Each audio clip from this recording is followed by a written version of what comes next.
Weapons تیار کیے، ہم بھی تیار کر رہے ہیں. کیا اس بات کا امکان ہے کہ دونوں ملک کسی محدود ہی صحیح ایٹمی جنگ میں چلے جائیں؟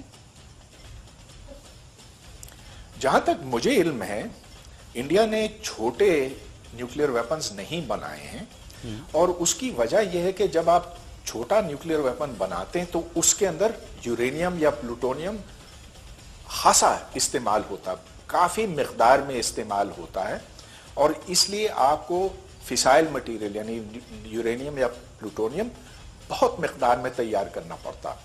تو انڈیا نے میدان جنگ میں لڑنے کا ساز و سامان نہیں تیار کیا ہے، مطلب یہ کہ ایٹمی ساز و سامان نہیں تیار کیا، پاکستان نے کیا ہے.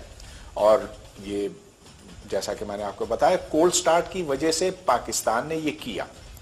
اب انڈیا کا یہ کہنا ہے کہ اگر ایک چھوٹا سا بھی ایٹم بم ہمارے خلاف استعمال ہوتا ہے، خواہ وہ پاکستان کی سرزمین پہ ہو یا وہ انڈیا کے حدود کے اندر ہو، یہ ایٹمی جنگ سمجھا جائے گا، اور اسی لیے انڈیا پھر اپنی پوری طاقت سے پاکستان کو پر حملہ کرے گا، اور اس کے پاس جتنے بھی نیوکلیئر ویپنز ہیں وہ سارے پھر استعمال میں لائے جا سکتے ہیں.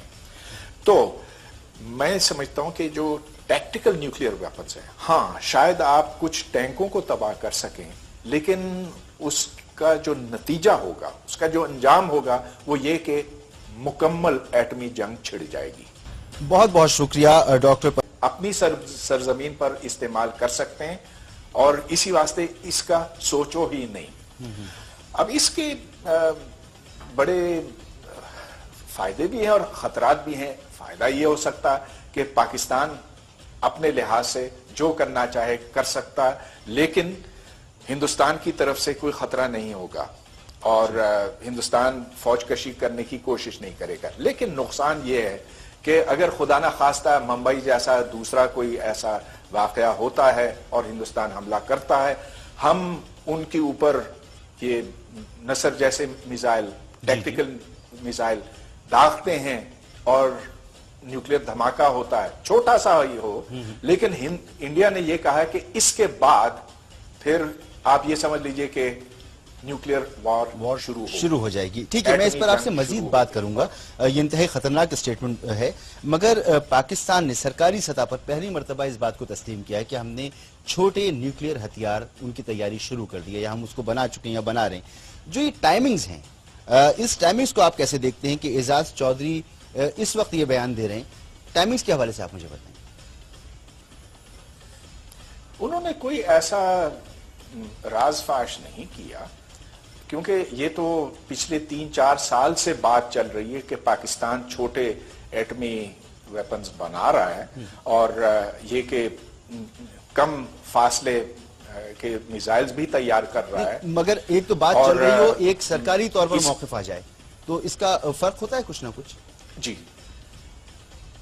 ہاں، ضرور اس کا فرق تو پڑتا ہے. آخر یہ بات واشنگٹن میں کہی جا رہی ہے، اور وہاں اس وقت جب وزیر اعظم وہاں پر موجود ہیں یا جانے والے ہیں، تو اس کا ایک واضح اثر ہوتا ہے.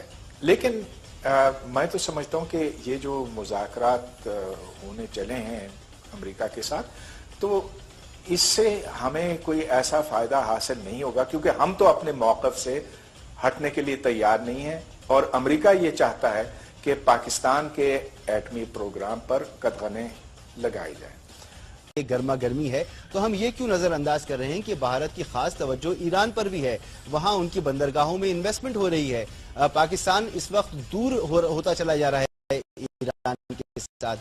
عرب ممالک میں بھارت کا سلوک بڑھ رہا ہے، امریکہ کے ساتھ اس کی دوستی اور محبت اور قربت بڑھتی چلی جا رہی ہے، رشیا کے ساتھ اس کے تعلقات پہلے سے موجود ہیں. تو خطے میں پاکستان تو تنہائی کی طرف جا رہا ہے، رہ سکے صرف چین بچتا ہے جس سے تعلقات قدرے بہتر ہیں. ہندوستان کی کوششیں یہ پچھلے 15 سال سے جاری ہیں کہ چابہار میں وہ ایک بیس بنائیں اور اس بیس کو استعمال کیا جائے ٹریڈ کے لیے. لیکن ہندوستان کو بھی پتا ہے، ایران کو بھی پتا ہے کہ جو تجارت چابہار کے ذریعے کی جائے گی وہ کم از کم 50 یا 60% زیادہ مہنگی ہوگی بنسبت ڈائریکٹ روٹس کے. تو یہ چیزیں ہیں جو کہ ہندوستان پاکستان کا جو تناؤ والا رشتہ رہا ہے اور جس میں ابھی کمی نظر نہیں آ رہی ہے، اس کی وجہ سے یہ جاری رہیں گے. لیکن اس وقت میری نظر میں یا تو مودی صاحب نے یہ فیصلہ کیا ہے کہ پاکستان کے ساتھ وہ یہی رویہ رکھیں گے، یا کہ یہ عارضی رویہ ہے جو کہ بہار کے الیکشن کے لیے کیا گیا ہے. اور میری نظر میں اس وقت میں یہ سوچنے کی کوشش کر رہا ہوں کہ یہ اپنی اندرونی صورتحال کی وجہ سے کر رہے ہیں.